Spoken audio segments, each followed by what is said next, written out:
امام مہدی کون ہیں اور کب دنیا میں آئیں گے، تفصیل سے بتا دیں۔ دیکھیں، ہمیں رسول اللہ صلی اللہ علیہ وسلم کی جو صحیح حدیث سے ملتا ہے وہ اتنی بات ملتی ہے کہ آپ صلی اللہ علیہ وسلم ہی کے نسب میں حضرت مہدی ہوں گے، ان کا نام آپ صلی اللہ علیہ وسلم کے نام جیسا ہوگا، قریش میں سے ہوں گے، اور جس دور میں آئیں گے وہ حضرت عیسیٰ علیہ السلام بھی انہی کے بعد فوراً نازل ہوں گے، اس دجال بھی اسی وقت ظاہر ہوگا۔ یہ تینوں چیزیں ایک ہی وقت پہ ہوں گی، دجال، حضرت عیسیٰ علیہ السلام اور حضرت مہدی۔ اور حضرت مہدی دمشق میں مسجد میں نماز کے لیے کھڑے ہوں گے کہ اچانک حضرت عیسیٰ علیہ السلام فرشتوں کے کندھوں پہ ہاتھ رکھ کے دمشق کے مینار پہ اتریں گے، پھر وہاں سے سیڑھیوں سے نیچے آئیں گے کیونکہ دارالاسباب میں داخل ہو چکے ہیں۔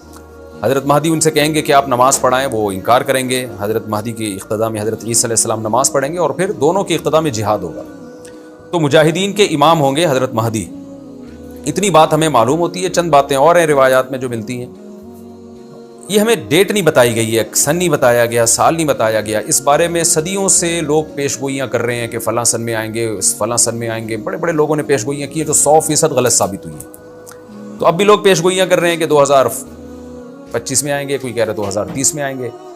تو گورنمنٹ کی طرف سے کوئی پابندی نہیں ہے، کوئی بھی کچھ بھی کہہ سکتا ہے۔ نبی صلی اللہ علیہ وسلم نے اس کو مبہم رکھا ہے، صحابہ نے مبہم رکھا، نہ صحابہ نے نبی سے تاریخ پوچھی، نہ مہینہ پوچھا، اور نہ نبی نے بتایا۔ اور ایسی چیزوں میں اسلام اس کو مجمل ہی رکھتا ہے، کیونکہ وہ مہینہ آتا اور اس مہینے میں کوئی بھی اٹھ کے مہدی کا دعویٰ کر دیتا تو کنفیوژن پیدا ہو جاتی نا۔ اس لیے ہمیں اس پر مبہم ایمان ضروری ہے، مجمل ایمان ضروری ہے۔ مبہم تو نہیں کہیں گے، مجمل کا مطلب تفصیل ہمیں معلوم نہیں ہے، بس ہمیں پتہ ہے کہ ایک وقت آنے والا ہے قرب قیامت میں کہ حدیث میں آتا ہے خراسان سے ایک لشکر اٹھے گا اور اللہ اس کو فتح عطا فرمائیں گے۔ حدیث میں آتا ہے کہ مجاہدین لڑیں گے اور اتنی بڑی جنگ ہوگی کہ آپ صلی اللہ علیہ وسلم نے فرمایا کہ 1/3 مجاہدین اس میں جو لڑنے والے ہوں گے وہ شہید ہو جائیں گے، جو اس وقت کے سب سے افضل ترین شہداء ہوں گے، اور 1/3 مجاہدین وہ ہوں گے جو لڑائی کی شدت اور سختی کی وجہ سے میدان چھوڑ کے بھاگ جائیں گے۔ یہ وہ لوگ ہوں گے جن کی اللہ کبھی بھی توبہ قبول نہیں کرے گا، اور 1/3 ہوں گے جن کو اللہ دنیا پہ غلبہ عطا کرے گا، کفر پہ غلبہ عطا کرے گا۔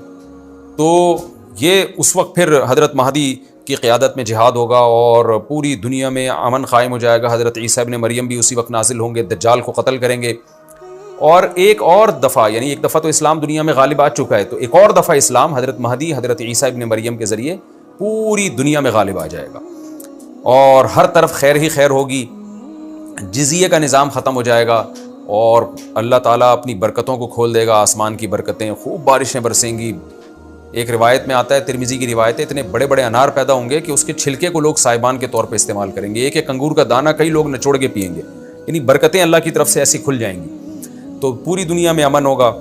تو یہ جو نبی صلی اللہ علیہ وسلم کی جو بعثت تھی نا، آپ صلی اللہ علیہ وسلم کی، وہ کیا تھی؟ قرآن میں آتا ہے لِيُظْهِرَهُ عَلَى الدِّينِ كُلِّهِ، آپ صلی اللہ علیہ وسلم کو دنیا میں اس لیے بھیجا گیا تاکہ آپ دین کو پوری دنیا میں غالب کر دیں۔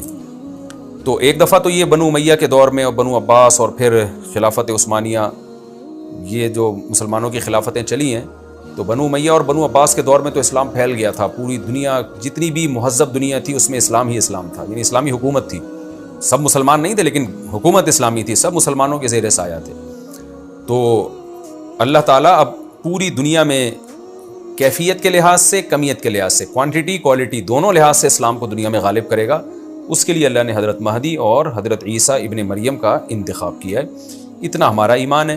اب کیا ہوتا ہے کہ ہر تھوڑے دن میں کوئی مہدی اٹھ کے دعویٰ شروع کر دیتا ہے، اور تو امام مہدی سب سے پہلی بات یہ مجاہد ہوں گے، بڑی اہم ترین بات یہ ہے، اور انہی کے دور میں حضرت عیسیٰ ابن مریم بھی نازل ہوں گے، تو اور دجال بھی ظاہر ہوگا۔